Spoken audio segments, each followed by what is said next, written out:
नमस्ते। आज हम पढ़ेंगे तुलसीदास कृत महान काव्य ग्रंथ रामचरितमानस के बालकांड से लिया हुआ राम लक्ष्मण परशुराम संवाद का अंतिम अंश, जो हमारे पाठ्यक्रम में सम्मिलित है।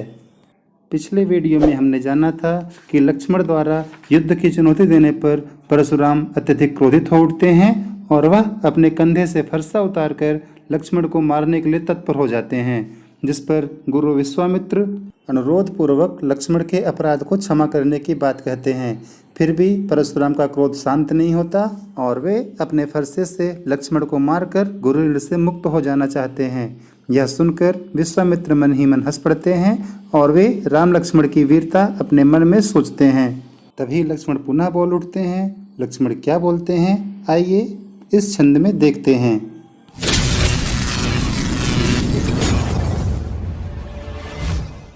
कहूँ लखन मुनि सीलु तुम्हारा, को नहीं जान विदित संसारा। मात पितै उरन भय नीके, गुर रिनु रहा सोच बड़ जी के। सो जनु हमरे ही माथे काढ़ा, दिन चली गए ब्याज बड़ बाढ़ा। अब आनिय व्यवहरिया बोली, तुरत देव मैं थैली खोली। सुन कटु बचन कुठार सुधारा, हाय हाय सब सभा पुकारा। भृगुवर परसु देखा बहु मोही, विप्र विचारि बचौ नृप दोही। मिले न कबहु सुभटरन गाढ़े, द्विज देवता घर ही के बाढ़े। अनुचित कहि सब लोग पुकारे, रघुपत शयन ही लखनु निवारे। लखत उतर आहुति सरिस, भृगुबर कोप कृशानु। बढ़त देख जल सम वचन, बोले रघुकुल भानु। यहाँ को से तात्पर्य कौन से है। उरिन मतलब मुक्त होना, बड़ अधिक, व्यवहारिया हिसाब किताब करने वाला, सुधारा अच्छी तरह से धारण करना, मोही मतलब मुझको, विप्र मतलब ब्राह्मण, विचार मतलब समझकर, नृपदोही अर्थात राजाओं का विरोधी, सुभट मतलब श्रेष्ठ वीर, गाढ़े मतलब घोर, शयन ही आँखों के संकेत से, निवारे मतलब मना करना और सरिस मतलब समान, तथा किसान से तात्पर्य है अग्नि से। यदि आपने पिछले वीडियोस नहीं देखे हैं तो नीचे डिस्क्रिप्शन में लिंक दिया गया है, या मेरे चैनल के वीडियो सेक्शन में जाकर सभी वीडियो देख सकते हैं। आइए एक एक चौपाई और दोहों का भावार्थ अलग अलग समझते हैं। पहली चौपाई फिर से पढ़ते हैं। कहु लखन मुनि सील तुम्हारा, को नहीं जान विदित संसारा। मात पिता उरन भय नीके, गुर रिनु रहा सोच बड़ जी के।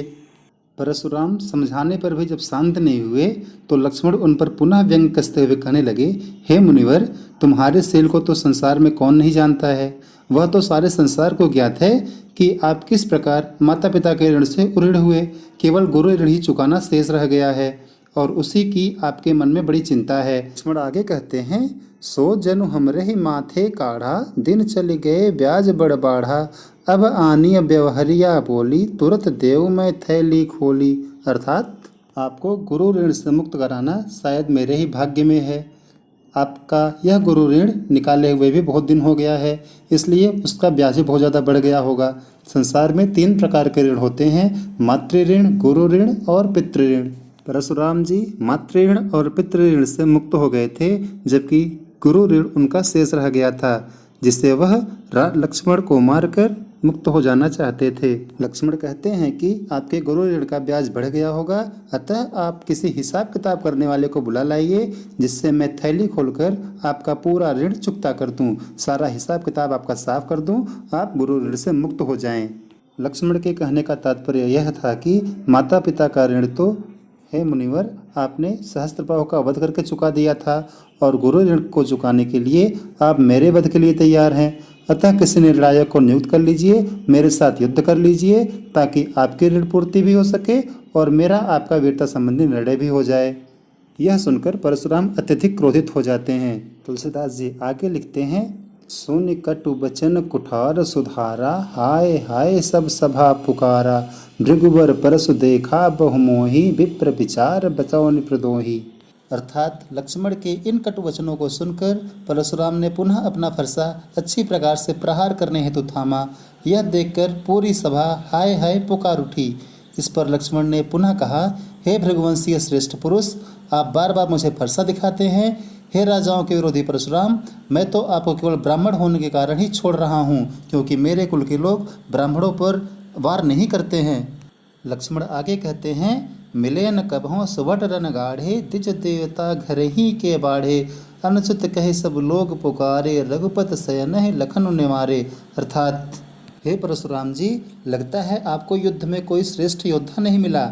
आप घर में ही अपने आप को बहुत बहादुर बने हुए हैं। यह सुनकर पूरी सभा ने कहा, यह अनुचित बात कही गई है। इस पर श्री राम ने लक्ष्मण को आंखों के संकेत से आगे और कुछ कहने से रोक दिया।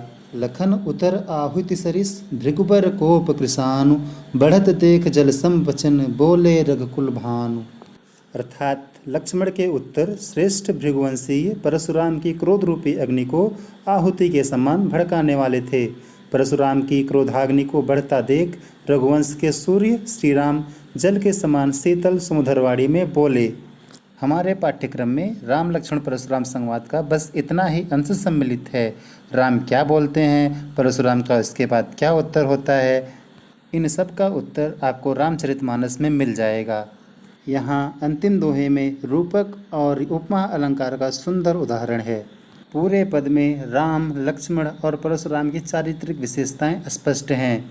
प्रभु राम सबका कल्याण करे, इसी आशा और विश्वास के साथ धन्यवाद। जय श्री राम।